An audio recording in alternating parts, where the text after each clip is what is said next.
Hi guys, welcome back to the channel. I've just spent the last week traveling in Laos and I genuinely feel pretty torn between loving this place and wanting to get out of here. So I wanted to film this video for you on why you're going to love Laos and also why you're going to hate it.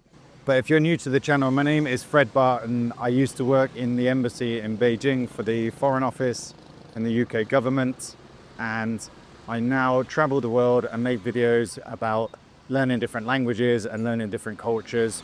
I have an undergrad degree in Southeast Asian Studies and a postgrad degree in Chinese Interpreting and Translation. So I'm a long-time fan of Asia and Asian languages. I started traveling to Southeast Asia in 1997 when I went to Indonesia, fell in love with the region and have been traveling throughout Asia ever since. Chào em. Em ăn cơm chưa?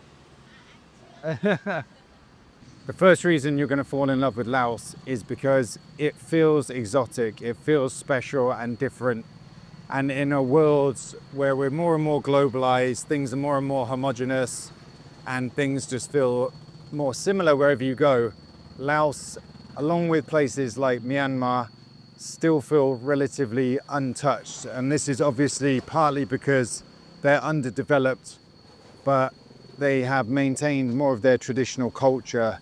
It's Buddhist culture, there's temples everywhere. They have their traditional community values.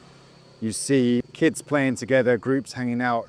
So there's a sense that you're in a very exotic, different place. The landscape looks exotic and different. So it just really feels special. The second reason you're gonna love Laos is because when you come here, you're actually gonna experience a real different way of life and philosophy on life.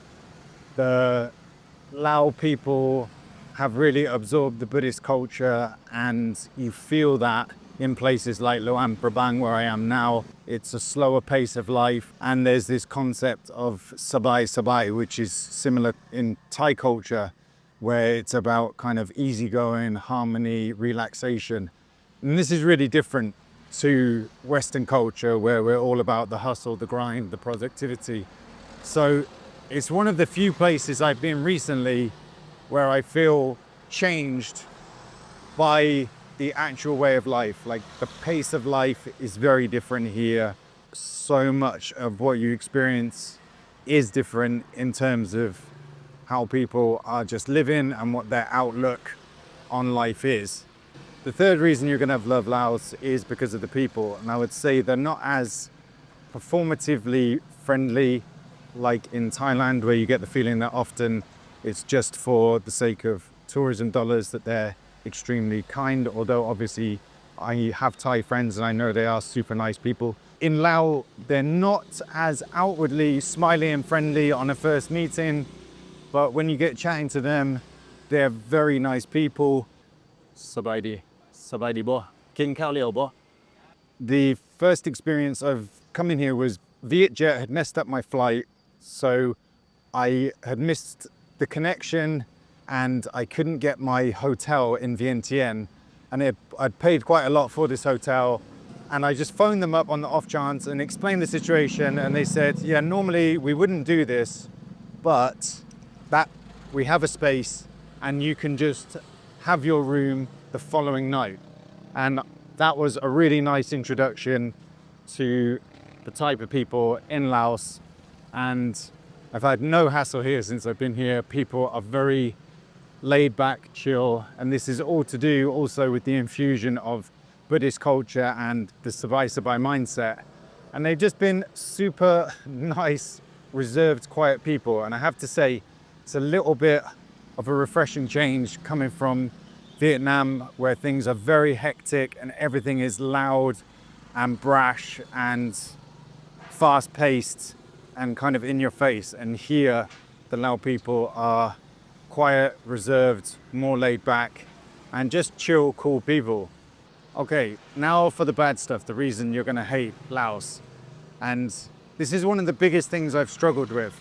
And it is the very thing that makes it special, this kind of sleepy, laid back approach to life.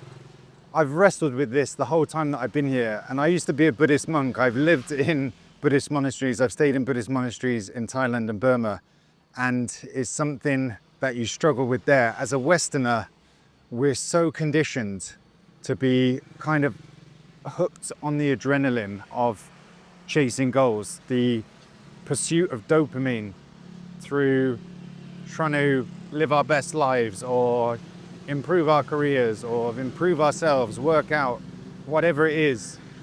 We have such a different mindset where we're always striving towards something. And here, there is not that sense so much. It's much more on a back foot, just kind of take life as it comes. And this is part of the reason I feel so torn, because part of me feels I really need that. I need to slow down, I need to relax.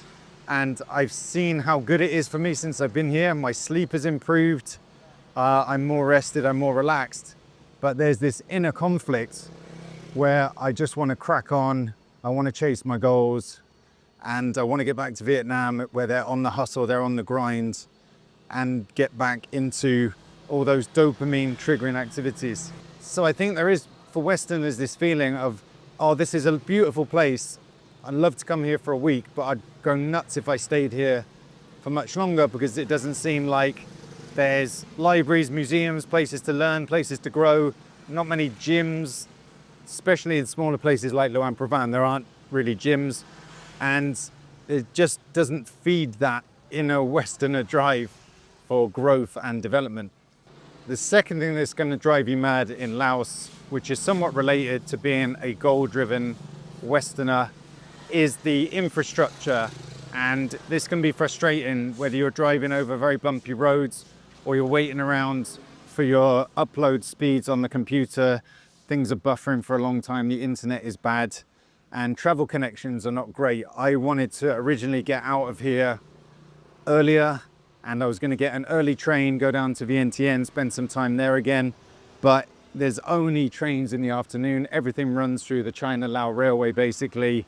The roads are too full of potholes to really drive on for any length of time. So being a striving, goal-driven Westerner as well ties in with this problem of infrastructure, not being able to get things done as quickly or as smoothly or as comfortably as you would like to. And of course, I know if you're a seasoned traveler, you need to just allow time for layovers and all of that. But for me, this is a short trip on this one. I need to do my stuff, get my visa, go around the country a bit and then get out. So if you are on a tight schedule, you're not going to be able to get things done as quickly as you want, because there just aren't the travel connections and the roads, the upload speeds, the internet, even the signal on your phone when you get a SIM card. It's not good, it's not stable. And I know that's not a main concern for a lot of people if you're just traveling, but I work online, so I'm out here working while I travel as well. So that is a consideration. So there you have it, reasons why you're going to love and hate Laos. If you're anything like me, you're going to feel a strange, conflicting bunch of emotions. I could definitely stay here much longer, and I would love to slow down, imbibe more of the vibe and relax more. But part of me really needs to push on, get back to the hustle and bustle of Vietnam and crack on with the work that I'm doing with fast internet and cafes where I can work from. So I hope you found that useful. If these videos are giving you value, please go ahead and click the like and the subscribe button, and I'll see you in the next one. Peace and happy travels.